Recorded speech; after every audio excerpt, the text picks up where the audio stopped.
Hello everyone and welcome. Today we'll be working on this badass. I really enjoyed working on this piece. I had a lot of fun with her outfit and her tattoos, so I hope you guys like it too. Yeah, so let's do this. So off to a great start, keeping my face out of frame.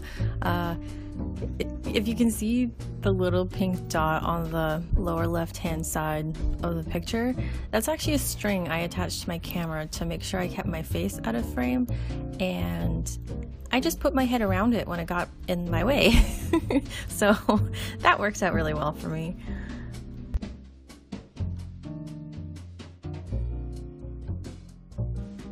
So today I thought I'd do something a little bit different. Instead of giving you a play-by-play of what I'm drawing, I thought I'd talk about some of my intentions for this channel. Especially since the content might seem like it goes all over the place, so this might help make sense of some of it and just to show you how this is all going together in my mind. So the overarching plan for me is not just to share my process of making artworks, but to show a bunch of different ways that Indigenous peoples can exist. So for example, this piece that I'm working on right now is a super current version of an Indigenous person, which isn't a side that we often see in pop culture. So really what I'm trying to do here is to carve out my own space online where Indigenous peoples are represented, not in so much a kind of traditional romantic way that we usually are, but to show us as contemporary peoples that look and exist in all sorts of ways. Another part of this is representing Indigenous peoples in subcultures that maybe are less frequently viewed from Indigenous perspectives. So, seeing representations of Indigenous like cyberpunks and mermaids and, with dragons, that kind of thing. So seeing them in the realms of not just reality, but of fantasy and fiction, and really just imagining how Indigenous peoples would exist in a whole bunch of different worlds. One of the things that I'm really excited to look at is Indigenous futurisms. So futures where Indigenous peoples are not just living and existing, but thriving, and where culture is still important and ceremonies are still practiced and art forms are still celebrated. So that is one of the many exciting things that I'm looking forward to talking about in this series. Another one of the things that I really hope to accomplish with this series is to not just promote, but really celebrate the strength and diversity of Indigenous beauty in its own right, and to promote a view of Indigenous beauty through an Indigenous perspective. Sorry, I know that got a little bit wordy, but to promote a non-tokenized version of what indigeneity means, and especially what it means to me. And really, in my own little way, just increasing the representation of Indigenous peoples in art, and especially on YouTube, where I myself had found a lot of difficulty finding any sort of resources for things like non-Caucasian skin tones. So while I am still learning, even though I don't think that's ever really going to end, I do hope to share with you guys some of the things that I have picked up over the years and what I learn in the future on this journey. So yeah, that's about all I have to say for this week. With these things in mind, if any of you guys have ideas for what I could do for future videos, let me know. In the meantime, enjoy the rest of the video.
So here is the finished piece. Again, I had a lot of fun this week. Let me know what you guys think in the comments. Thanks for tuning in. Bye!